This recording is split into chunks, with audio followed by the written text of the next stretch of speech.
This picture is my whole family. They're my uncle that been here since in the 1960s. They start farming, and there's about 100 plus of us. 80% of those people still work at the farm. And a lot of the younger kids went on to become professionals. It's a good life, a lot of work, but it's rewarding when you feel that when you go walk into the store, there's a lot of people buying this product that you grow, and it feels that you cannot explain. And hopefully my son, my daughter, grandkids, in the future, they can keep farming.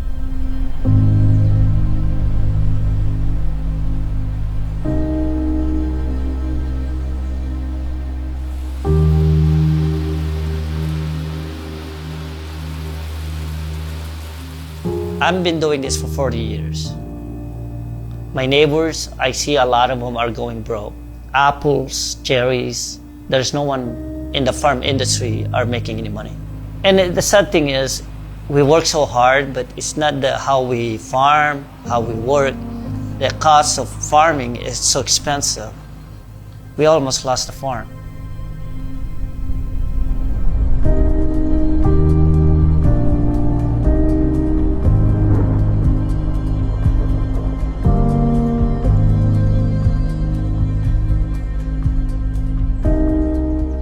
I've always lived on a farm.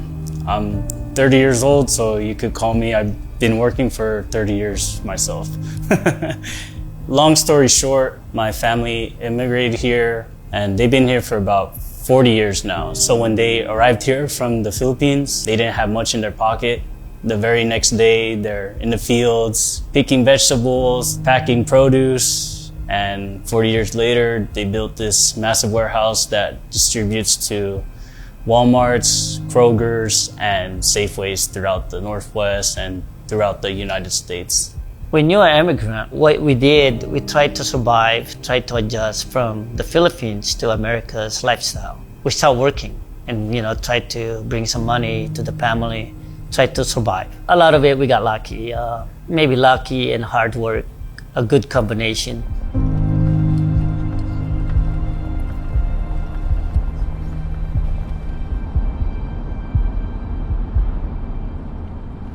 We may not think of owning a farm as some, entrepreneurial idea, but for a lot of immigrants that maybe started, doing some work in fields, that for them is something that you can be proud of. And with, increasing regulation, a lack of understanding of how this industry works, we have really diminished that opportunity, for that next generation and for the immigrant worker who just wants to achieve the American dream and own some land and, be a successful farmer themselves. Right now, all of Washington agriculture is suffering through very difficult times. Agriculture, like a lot of industries, has up and down cycles.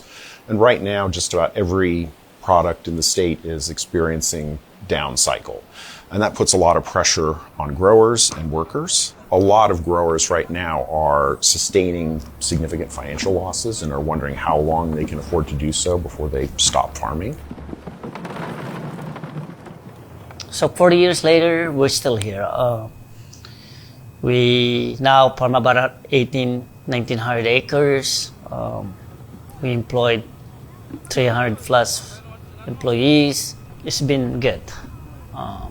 But the last few years we struggle because of the implementation of the Washington overtime rules.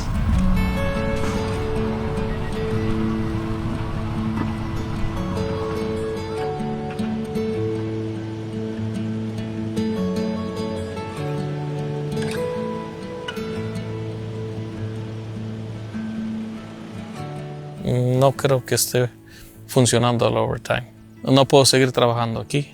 Como le digo, ya no estamos ganando lo mismo que antes. Pues para mí, en lo personal, no ha sido como beneficio para nosotros. Yo preferiría que no me pagaran overtime y que siguiera lo mismo de antes. El overtime a algunas personas sí les va a beneficiar, pero a nosotros la verdad no nos beneficia.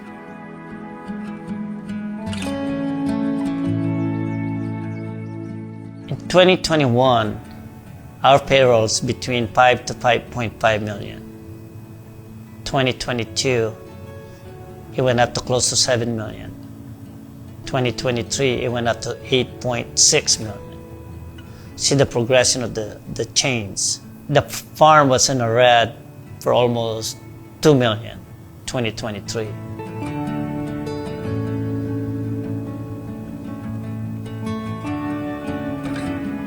We finally decided to cut down hours, and we work mainly 40 hours a week. And we lost a lot of productivity, a lot of the product didn't come in. And the workers lost paying job too, because instead of getting 60 hours, they're only gonna get 40 hours.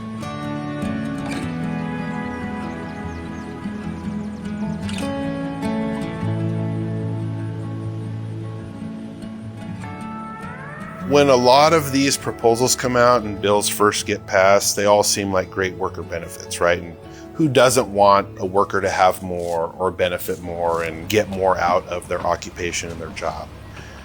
However, I think time ends up telling we eventually get to a tipping point when we stack so many regulations, particularly ones that drive up labor costs on top of each other. It's not just the employer or the farmers that's going to really start struggling. It will eventually make its way to the workforce. There have been a lot of unintended consequences with particularly this overtime law that's recently come into place.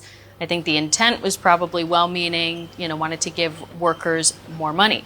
Unfortunately, the result has been less money for workers. Agriculture is a commodity industry, and so the price is set for them. Paying workers more is not an option, unfortunately, for a lot of these farm owners. And as has happened in other states that have tried these overtime laws, what ends up happening is the workers themselves end up making less.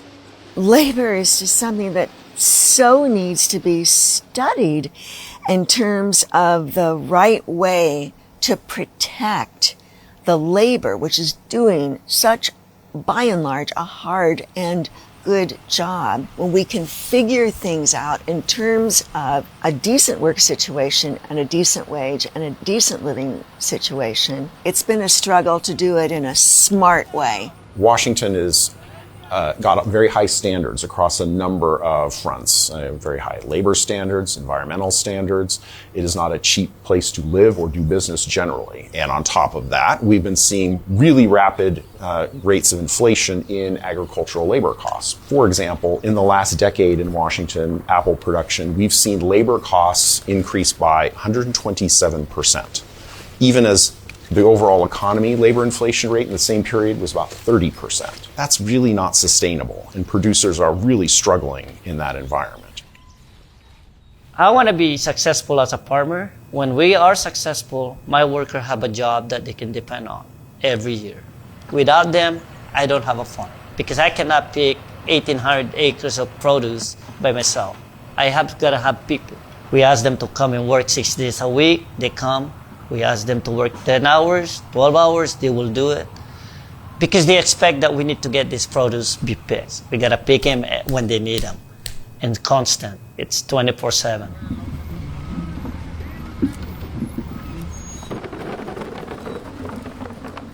We grow corn, watermelon. They say we have the best watermelon in Washington State. When you buy stuff during the winter and compared to what Imperial grows during the summer months, it's night and day. And that goes with any other produce.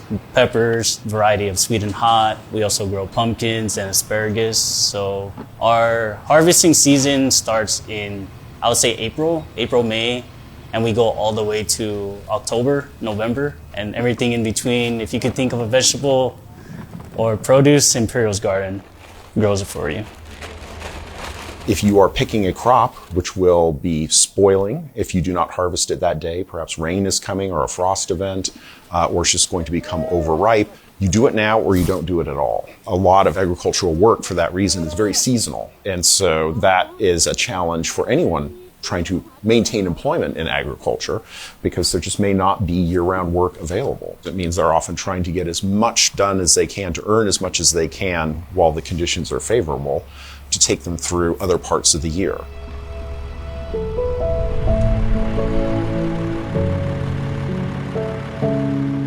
Each farm represents a legacy, represents hard work and dedication to that particular industry. And that comes from your workers, your workforce. They are the backbone of any operation. They enjoy that community, the culture that they're around, the excitement of seeing products in the store that they had, their physical hands on. They brought it to market. We say employees, but deep down, they're also like our second family. This is hard work, like farming, and we just want to make sure that they're well taken care of. My employees do deserve it. They deserve every penny. I wish I could pay them more. You know, it sounds weird as a business owner, business manager to say that, but you know, these guys, they work hard, but it just gets difficult when the price of produce kind of stays stagnant. A lot of the workers that we have has been here for 10, 15 years. We provide them a job for 10 months, and they're really happy. And I don't mind paying them. Paying is not the issue. Where do I get the money to pay them? That's the toughest part. But we always take care of our workers. They always come back because we treat them well. And that's the key. As a farm, especially as small farms, as they contemplate closing their doors, telling that to your loyal employee, hey, I don't know if I'm going to make it this next year. I don't know. I've had a loss for the last 2 years. You know, I don't know if I can take a third. And so that has created a lot of concern for farm workers to try to figure out, well, what's next? What are we going to do? Where do we go for help? So it's a lot more questions than there are answers at this moment.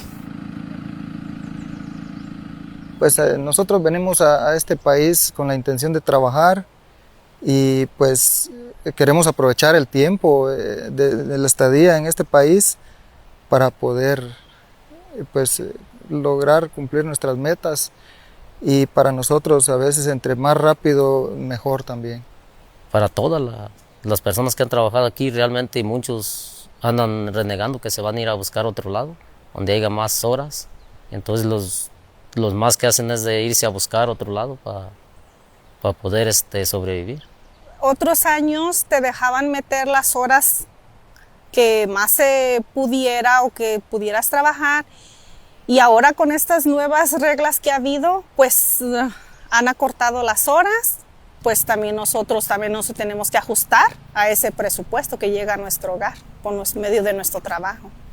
Como te dijera, amarrándose poquito uno en gastar, pues, porque no es lo mismo ya. Trabaja uno a gusto aquí en el campo, pues, porque puede trabajar en otros lugares, pero pues a uno le gusta aquí el campo. Trabaja uno a gusto y todo, por eso está uno aquí. Pues yo creo que como todos, venimos a trabajar, ¿verdad? Entonces, de estar en la casa, descansando todo el día, pues yo preferiría estar trabajando. No importa trabajar 10, 11 horas. No importa que no me pagaran el overtime. Lamentablemente no se llevan económicamente. Lamentablemente, pues yo digo que sí nos ha afectado. También no vamos a hablar nomás de lo que nos han recortado. También vamos a hablar del tiempo, que no se vino parejo. No podemos pescar, pero sí me ha pasado por la mente de buscarme otro trabajo, pues tener 2 trabajos. Porque de un solo trabajo, si así continúa, siento que no puedo realizar todos mis pagos, todo, porque los biles, renta, todo va subiendo mucho, la gas, todo, no ajusta el dinero. So it's easy for us, that maybe don't work on farms directly to think that farm workers must have, just a terrible job and a terrible way of living. But if you talk with some of these workers themselves, they love what they do, or they wouldn't be doing it. I think it's really important that people understand the workers are our neighbors. They're our residents. They're citizens of this state, and they deserve, equal protection, equal accommodation, and just as good at a shot at earning as much money as they want to make.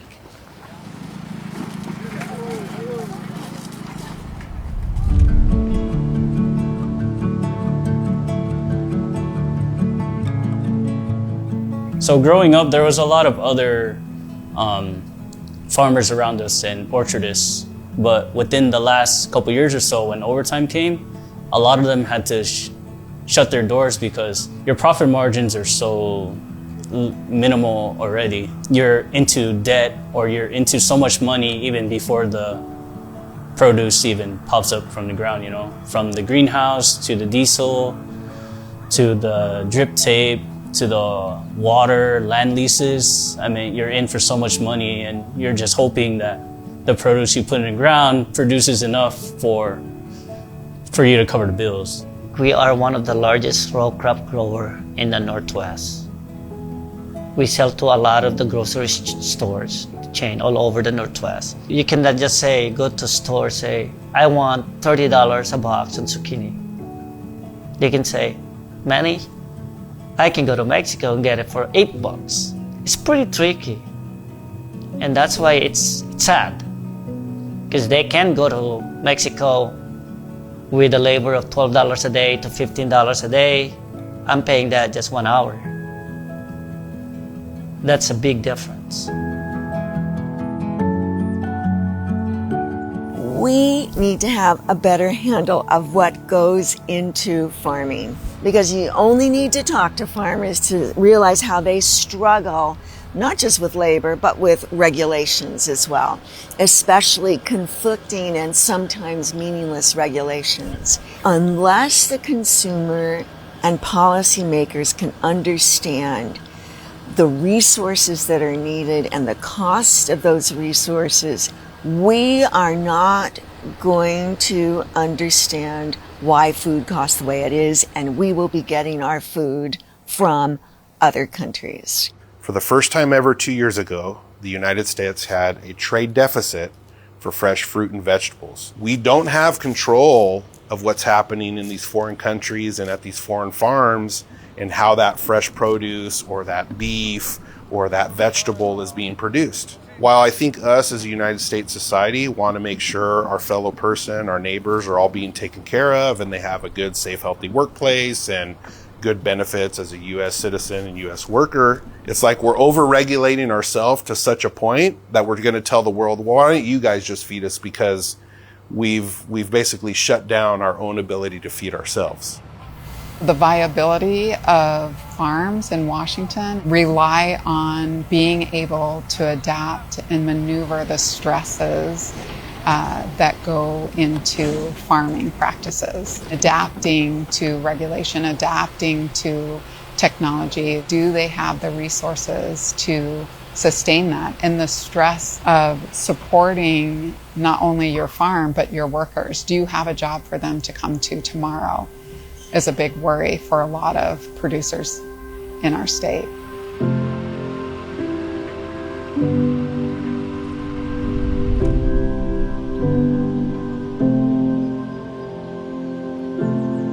Some of the things people don't think about when we have farm loss is that most of our farms are in rural communities that have been built on the back of the agricultural industry. The first immediate impact, besides the farm going under, is all of those workers there are now displaced. Now you've just gutted the income for that family who is also on the brink, and they are left to now figure out, where do I go work? I think the community impact or the local impact that you're getting is these families shop locally. They buy here. I mean, they live here. If we're losing those farm workers, if they leave, if they decide to pick up and go, then what happens to the small stores? You know, they go out of business. So now you're dislocating a whole nother family. And so by losing a farm, you're really making that ripple bigger and bigger. Slowly but surely, families suffer. Well, we know in Washington state, a handful of farms are closing every single week. In this state, we have generations of families that have worked for some of these farms. And when those go out of business, it's not only the family of the farm that is now, lost their livelihood, but all of these workers that, had worked there for generations in some cases. We've really seen this have a holistic impact on families because of this impact in agriculture affecting workers because of regulations.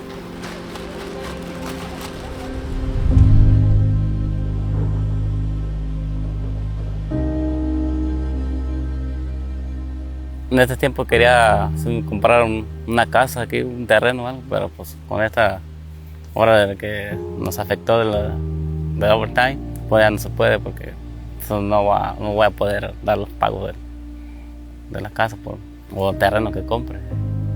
Porque pues ahora nos recortaron las horas y no sale ya para los pagos. Ya no es lo mismo como antes de que te daban horas como diciendo uno lo que pudiéramos hacer, se daba eso, y eso ya afectó mucho a lo que es a mi familia. Si no nos dan horas, es menos trabajo, menos dinero, y eso es lo que nos podía afectar a largo plazo. Entonces, a lo que voy es de que nosotros venimos de muy lejos, y para que nos den poquitas horas, pues sí, como que ahora sí que, ¿cómo le diré?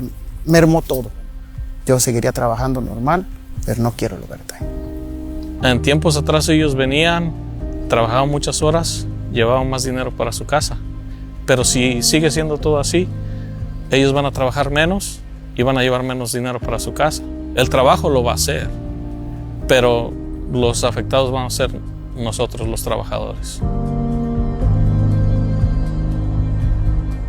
We really need to work on our definition of sustainability, which has got to include intergenerational farming. Those farmers and families and the communities are stewards of the land, and so we owe it to ourselves to keep Washington in farming, in agricultural production, because we know from an ecological perspective, it is so important to have that open space. Washington State has such a beautiful bounty and an abundance in our agricultural industry that it is worth preserving. And it's just so sad to see some of our, individual crops disappear slowly because of the type of labor regulations that have made it far too cost prohibitive to run here. And, importing our agriculture from other countries is not environmentally sustainable. The produce is older, when we get it, and we certainly can't manage labor practices in another country. So I think it's so important that we do everything that we can to save farms here, but remember that the worker is being hurt, at the same time that we're also crippling ourselves from fresh food in Washington. You can go to a point in regulation where you drive activity out of the highly regulated areas and make it just so uncompetitive that activity stops in those areas and moves somewhere else. And you actually see a net reduction in standards and in benefits to the folks you're trying to advocate for. I think that it is incumbent upon everyone who votes in our state, and whether in the legislature or on their ballot, to think about the impacts on our food system. It's about 300 different commodities, different berries, different tree fruits, cherries, apples, hops that make beer, grapes that make wine, beef to feed us, cows for milk, on and on and on. I mean, it's a very unique place in the world. And so if we do have more farms continue to shut down, we're sort of losing who Washington is. And we're not leveraging and taking advantage of the value of this beautiful place that we are in the world.